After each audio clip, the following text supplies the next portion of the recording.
안녕하세요. 자, 4장 마지막 강의를 시작하도록 하겠습니다. 이제 드디어 마지막 강의네요.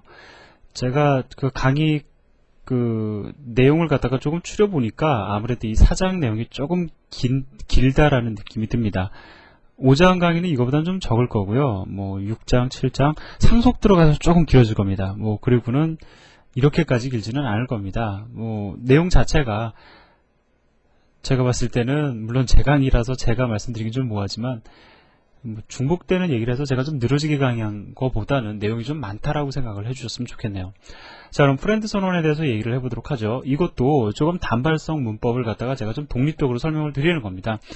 이걸 지금까지 제가 시나리오를 갖다가 묶어서 이해를 하시라고 말씀을 드렸는데 그 시나리오에다 묶지 마시고요. 그냥 프렌드라는 키워드 자체 하나만 이해한다고 생각을 하시고 그 내용을 보시기 바랍니다. 아주 쉬워요. 프렌드라는 선언은 그 프라이빗 영역에 접근을 갖다가 허용한다라는 개념인데, 자, 요 그림을 가지고 제가 설명을 드리죠. 자, 지금 보면 A라는 클래스가 있습니다. 자, B라는 클래스가 있어요. 자, 프렌드는 선언을 하는 겁니다. 예를 들어서 A라는 클래스가 B라는 클래스를 갖다가 너는 나의 친구다 라고 해서 프렌드 선언을 해주잖아요. 그러면 프렌드 선언을 한 친구가 아니라 프렌드라는 선언을 받은 친구는 바로 프렌드라고 선언을 한 친구의 프라이빗 영역 접근이 가능해지는 거예요. 간단하게 말씀을 드리면 얘가 얘를 친구로 선언했기 때문에 얘는 얘의 프라이빗 영역 접근이 가능해지는 거다라는 겁니다. 자, 그래서 이 대상이요, 그 프렌드로 선언되어질 수 있는 대상은 클래스가 될 수도 있고, 자, 함수가 전역 함수가 될 수도 있습니다. 예제를 통해서 간단히 말씀을 드리면 이 문법적 요소 자체는 아주 쉬워요. 그냥 예제 보면 다 이해됩니다. 우리가 지난 시간에 공부했던 디스포인트에 비하면 상당히 쉬운 내용입니다. 자, 그럼 예제를 통해서 보도록 하죠. 자, friend 1.cpp 먼저 보도록 하겠습니다.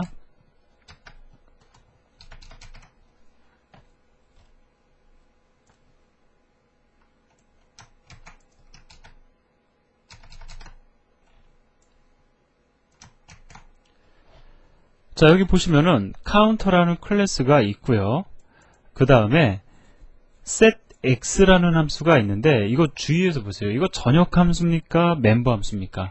전역 함수죠. 만약에 얘가 멤버 함수로 존재하려고 했다라고 하면은 이렇게 선언이 되어야 됐을 거라고요. 그죠? 카운터 클래스 안에 존재하는 setX. 근데 이게 없어요. 그렇기 때문에 얘는 전역 함수가 되는 겁니다.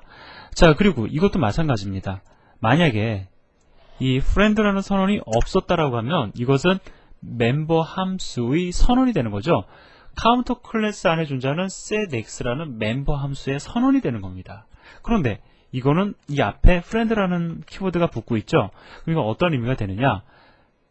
리턴 타입이 void이고 이름이 setX이고 매개 변수 정보가 이러한 형태의 함수를, 전역 함수를 내가 friend로, 친구로 선언하겠다라는 뜻이 되는 거예요. 자, 따라서 카운터 클래스는 이 setX라는 함수를 현재 친구라고 선언하고 있는 겁니다.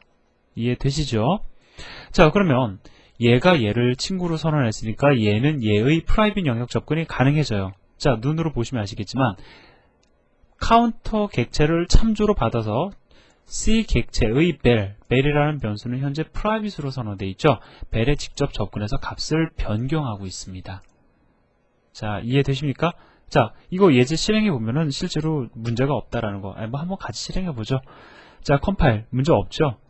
자, 문제 없다라는 겁니다. 왜? 프렌드로 선언했기 때문에. 만약에 프렌드 선언 없으면 어떻게 될까요? 다시 컴파일 해볼까요? 자, 문제 생기죠. 왜?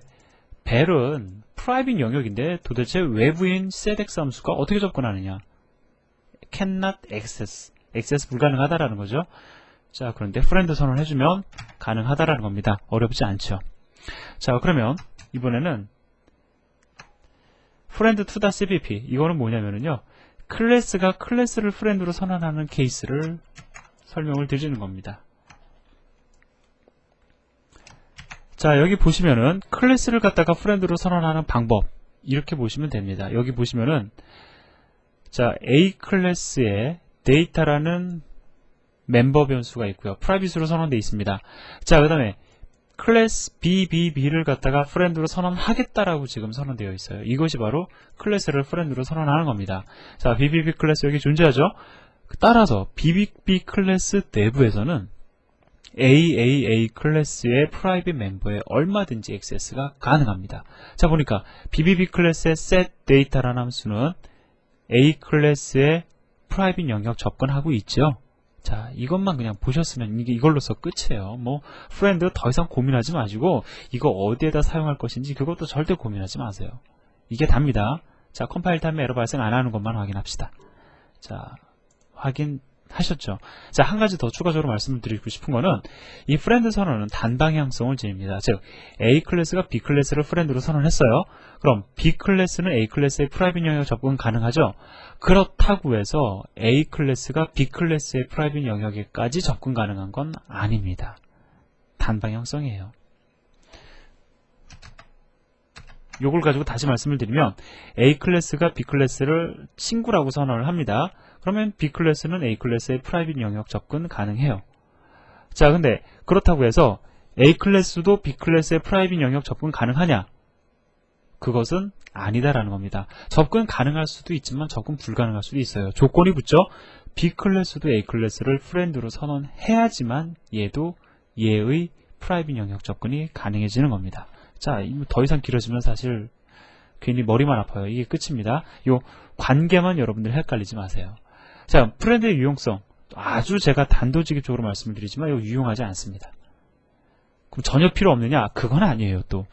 우리가 나중에 연산자 오버로딩, 제가 자꾸 연산자 오버로딩 얘기하는데, 연산자 오버로딩 공부할 땐 또 필요합니다. 이 경우에 따라서는 또 필요해줘요.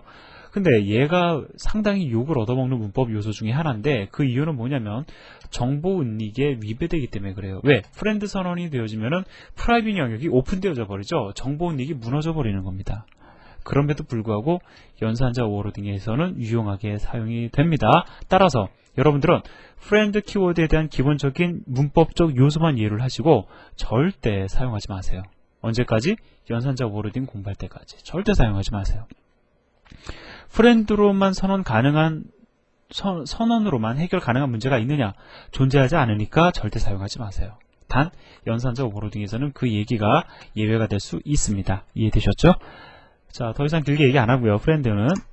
자, 이제 여러분들 드디어 뭘 하셔야 되냐면, 지금까지 우리가 공부했던 것을 갖다가 여러분들 테스트할 수 있는 기회가 온 겁니다. 뱅킹 시스템 버전 1.0에서는 여러분들 기본적으로 다 이해할 수 있는 코드들이죠. 그거를 바꾸시는데 어떻게 바꾸셔야 되냐면 두 가지를 신경 쓰시기 바랍니다. 첫 번째,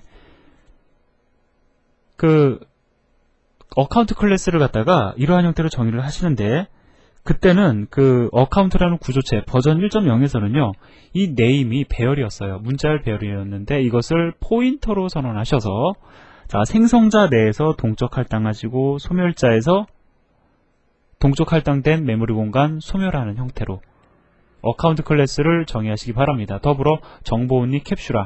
기본적인 개념 아시죠? 이거 사실 정보 은닉할 거 거의 없어요.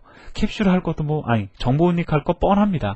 그 다음에 캡슐화 해봤자 크게 신경 쓸 거 없습니다. 집어넣을 거 몇 개 없어요. 그래도 좀 신경 쓰셔서 한번 고민을 하시고요. 그 다음에 클래스는 이 정도만 신경 쓰시면 되고요. 우리가 지금 구성하고 있는 예제가 여러 개의 어카운트 계좌를 관리하기 위한 형태로 구성이 되어 있죠.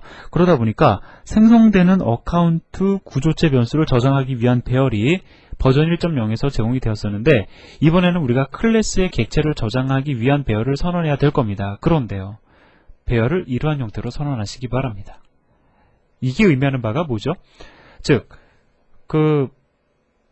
어카운트 객체를 동적으로 생성을 해서, 그죠? new 키워드를 이용해서 생성을 한 다음에 그 포인터만 저장하는 형태로 예제를 만드시라는 겁니다. 이러한 형태로 예제 제시해 드렸죠? 우리가 공부 다 했던 겁니다. 자, 그래서 지금까지 했던 내용들 여러분들이 OOP 프로젝트를 통해서 이제 다지셔야 되는데, 이거 하시기 전에 연습 문제 빼먹은 거 있으면 일단 그거 다 풀고 오세요. 그리고 나서 해결하시기 바랍니다. 이거 아주 재밌을 겁니다. 지금 요거는 별로 재미없어도 너무 간단해요, 예제가. 그래도 좀 신경을 쓰실 부분이 있는데 앞으로 진행되면서 더욱더 예제가 흥미진진해질 거라고 저는 생각을 합니다. 여러분들 수고하셨고요. 다음 시간에 또 뵙도록 하겠습니다. 감사합니다.